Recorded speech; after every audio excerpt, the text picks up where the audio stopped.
Welcome to the 28 Storms Tropical Weather Update for this Saturday, July 23rd. The latest Atlantic tropical weather outlook from the National Hurricane Center gives the tropical wave in the Northeast Caribbean, also known as 90L Invest, about a 10% chance of forming into a tropical cyclone.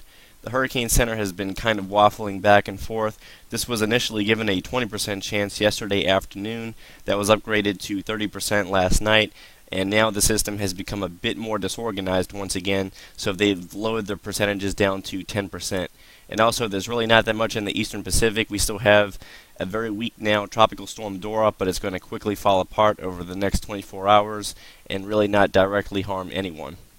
The surface chart also reveals that there isn't that much to talk about here in the tropics today. There's Tropical Storm Dora, there's 90L Invest. We do have a weak tropical wave near the Bay of Campeche, but that will be moving inland soon with no development. And there's also a tropical wave near 35 degrees west over here in the central Atlantic, but it's fairly void of convection and is not expected to develop.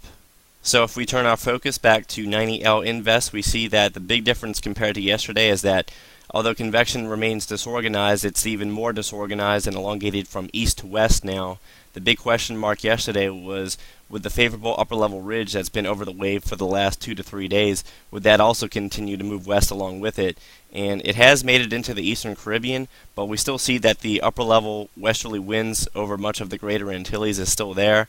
It's not overly strong, but still strong enough to disrupt any development. About 20 to 30 knots of wind shear is in place, and that's why the convection is now elongated and stretched out from east to west all the way from the Virgin Islands and now approaching eastern Cuba.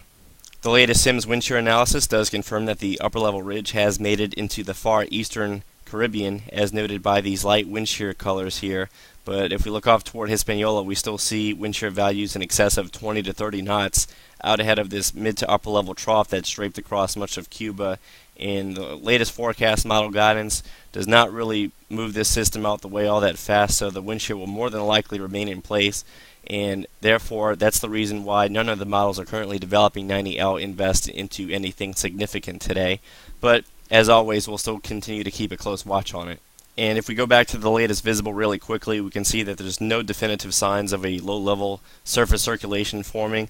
If anything, keep an eye out down here to the south of Puerto Rico. That's where we've seen the most recent blow-up of convection. But again, there's really nothing confirmed on the latest visible imagery. And also, the ASCAT passes over the last 24 hours continue to indicate that there is no surface circulation at this time. In terms of the track, it still looks as though 90L Invest will continue to move across the extreme northern Caribbean along with the greater Antilles as it slowly moves on off toward the central Gulf of Mexico. And before we get into the latest model guidance, I would just like to show that the central and eastern Atlantic are quiet. And then if we look into the eastern Pacific, we see that there is nothing to the south of Mexico. And then near the Baja Peninsula, we still have Tropical Storm Dora, but it's going to quickly fall apart and be downgraded to a tropical depression. It's now moving into waters below 80 degrees Fahrenheit, so it's going to quickly fall apart. And I think the Baja Peninsula, if they've gotten any rainfall, that's going to be the most of it, because it doesn't look like any of those bands are really going to be able to make it back to your location anytime soon. So that's the last we'll see Tropical Storm Dora. We're now looking at the 12Z Canadian CMC forecast model, and fortunately the CMC doesn't show much in the way of any tropical activity over the next 6 days. If anything, it does develop a weak area of low pressure over Honduras and Nicaragua by day 6, but once again that's over land, so that wouldn't be much of a problem in terms of tropical cyclone activity. And the 12Z GFS doesn't really show much out there either. We slowly see our tropical wave continuing to move westward, but it really gets lost over the greater Antilles. And then by the end of the period, we do notice two new features here. Much like the Canadian, it's beginning to lower the surface pressures and increase the vorticity near Central America.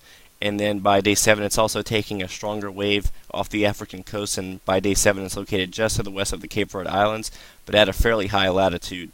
Now, if we look at the latest 12Z ECMWF forecast, we can still see the end result of what will happen with the tropical wave, at least based on this solution.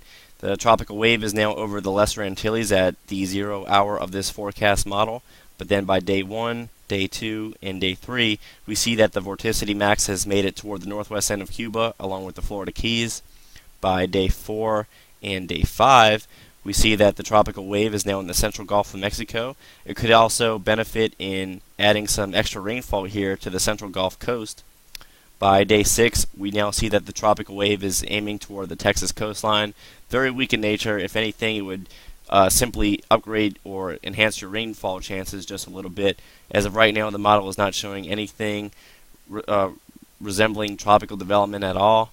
And then on toward day 7, day 8, and day 9, also notice, much like the CMC and GFS, the models are starting to pick up on increasing low pressure here once again over Central America. And then by day 10, it's got a strengthening vorticity max here in the extreme southwest Bay of Campeche. Again, all these models are showing a lowering of pressures toward the day 7 through 10 period, so this is highly subject to change. None of the models are showing any development. Most of them keep the greatest concentration of low pressure over land, but that might be the next thing to look at. But as of right now, the focus will still be on 90L Invest. It doesn't really look like it's going to develop, but we'll still keep a close watch as long as that convection continues to fire near the Greater Antilles. So that's your tropical weather update for this Saturday. Please check again tomorrow for another extensive video update, and perhaps we'll have a little bit more to talk about.